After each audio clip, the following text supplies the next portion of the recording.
Olá, turma! Como vocês estão? Olhem só, eu estou muito feliz por estar aqui com vocês novamente para mais uma aula de língua portuguesa. Isso mesmo! Sou a professora Marilane Moraes e eu quero te convidar a embarcar nessa aventura do aprendizado comigo hoje. E para isso, eu quero te dizer sobre o que vamos falar. Na nossa aula de hoje, nós vamos estudar sobre informações nos textos. Isso mesmo, vamos aprender a localizar essas informações. E além de localizar informações, vamos também juntos ver o sentido que as palavras têm no texto. Isso mesmo, as palavras têm vários sentidos e eles podem ir modificando. E vocês vão ver a partir do que vai aparecendo, do tipo de texto e do contexto.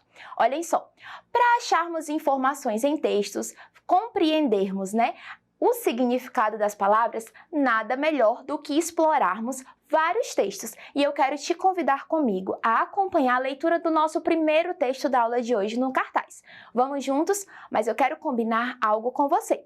Que você acompanhe a leitura comigo, que você tente ler juntamente comigo aí da sua casa, tá certo? E mantenha atenção. Por quê? Ao final da leitura, eu vou estar fazendo várias perguntinhas para vocês. E para que consigam responder, vai ter a necessidade de terem prestado atenção em todo o decorrer do texto, tá certo? Então venham comigo e vamos fazer a leitura juntos, ok? Vamos lá! A história da vacinação no Brasil. A revolta contra a vacina.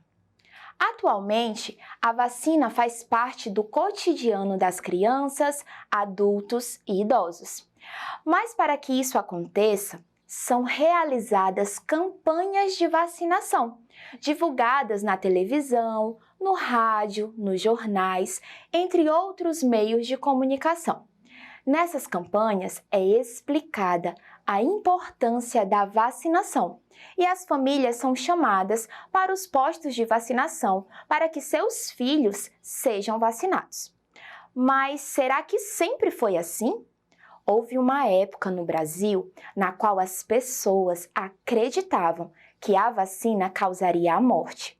Por volta de 1900, no século passado, a vacinação das pessoas não era uma prática comum no Brasil. Os pesquisadores dessa época ainda estavam descobrindo métodos para eliminar as doenças epidêmicas e contagiosas.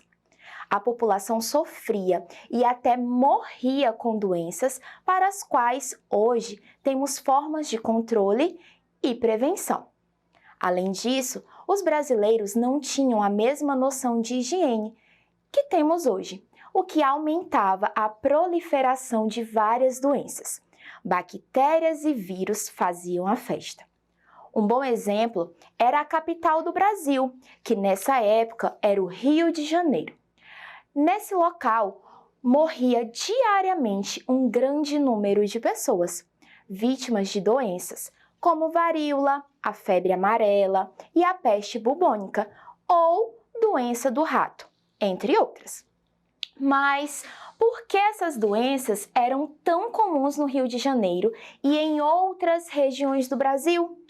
Nessa época, os brasileiros, de forma geral, não tinham conhecimento das causas das principais doenças, por isso, não as evitavam. Além disso, no Rio de Janeiro, por exemplo, muitas pessoas viviam de forma precária, morando em cortiços, que eram antigas construções, ligadas umas às outras e repletas de famílias amontoadas sem nenhuma higiene.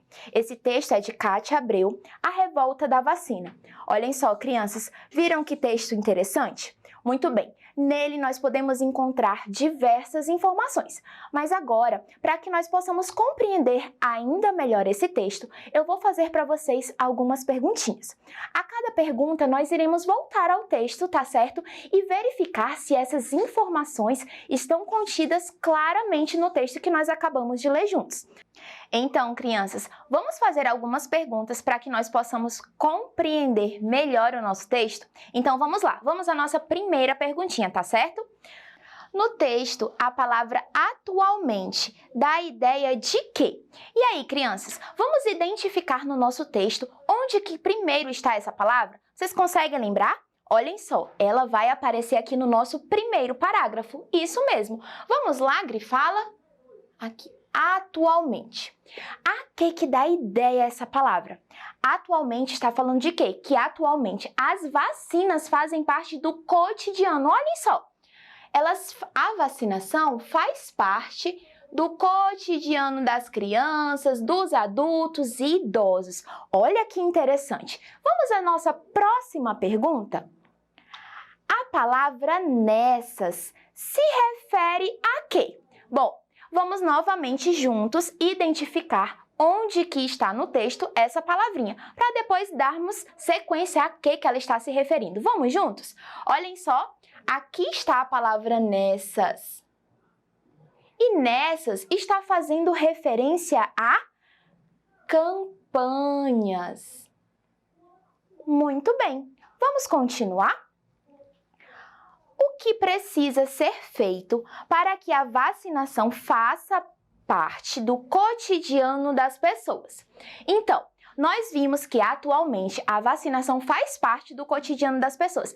Mas o que precisa ser feito? Certo? O que precisa ser feito? Vamos identificar lá no nosso texto? Olha só, precisam ser realizadas campanhas de vacinação, certo?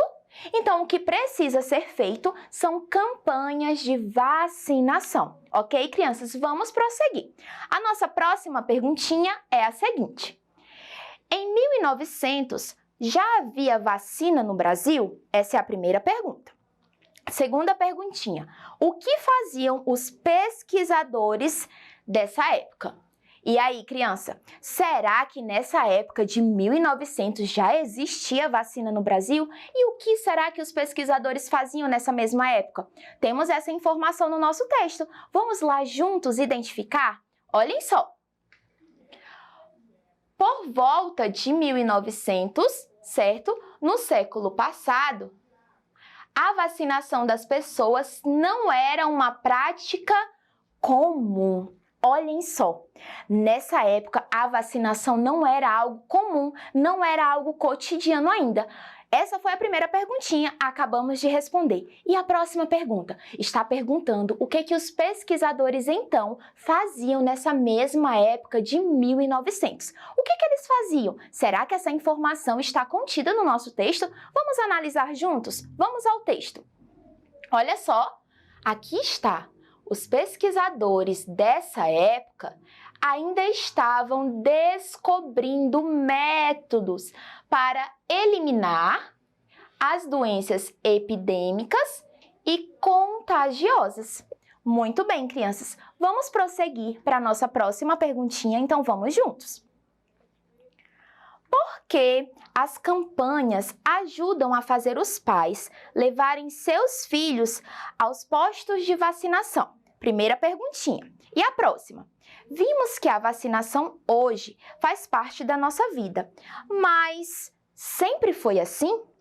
O que os brasileiros pensavam sobre a vacina no século passado? Olhem só, crianças, aqui nós temos várias perguntas, não é mesmo? Primeiro, o que faz, certo, os pais levarem as crianças aos postos de vacina? Vocês lembram que nós acabamos de responder que para que haja eficiência, das vacinas é necessário a realização de campanhas, não é mesmo? Isso, e essas campanhas, elas trazem aos pais a conscientização de como é importante vacinarem as suas crianças para preveni-las das mais variadas doenças, tá certo? Isso mesmo. E aí, vamos permanecer no texto procurando as próximas informações. Olhem só, eu acabei de perguntar para vocês, certo? Nós vimos que a vacinação faz parte da nossa vida, mas sempre foi assim? Acabamos de ver também na pergunta anterior que não. Antigamente a vacina não era algo comum no Brasil e nós inclusive já grifamos isso no nosso texto, não é mesmo? E olhem só, então vamos lá, crianças, o que os brasileiros pensavam sobre a vacina no século passado?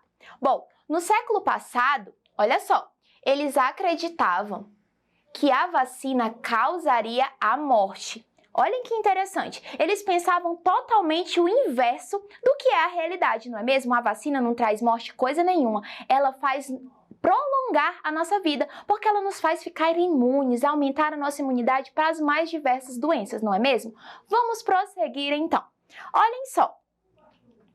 Quais doenças mais matavam no Rio de Janeiro antes que houvesse vacina? Então, antes das vacinas virem a existir, quais eram as doenças que mais matavam no estado do Rio de Janeiro?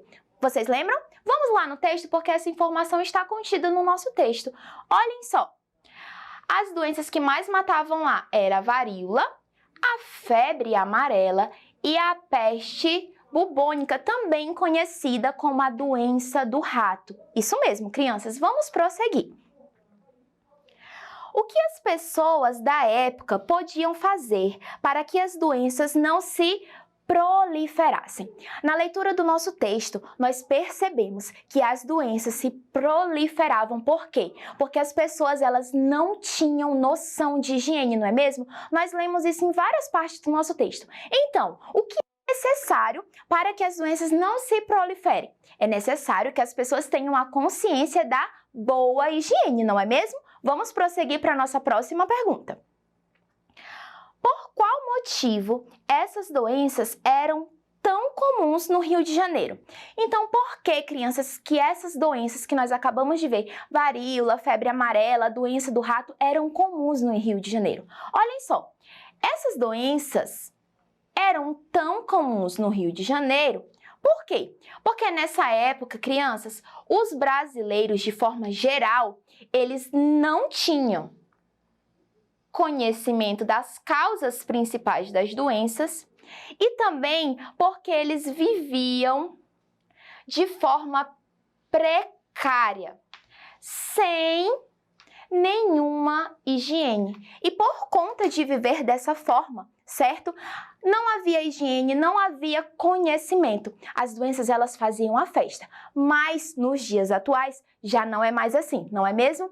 E é isso, crianças. Vocês viram como é gostoso nós irmos descobrindo e compreendendo o texto? E essas perguntinhas que nós fizemos no decorrer da nossa aula nos ajudaram justamente a isso, a compreender melhor toda a leitura que nós acabamos de fazer. Algumas palavrinhas que talvez para vocês era uma dificuldade de entender o sentido e o significado, após a leitura e após essas intervenções, foi mais fácil de conhecê-las, não é mesmo?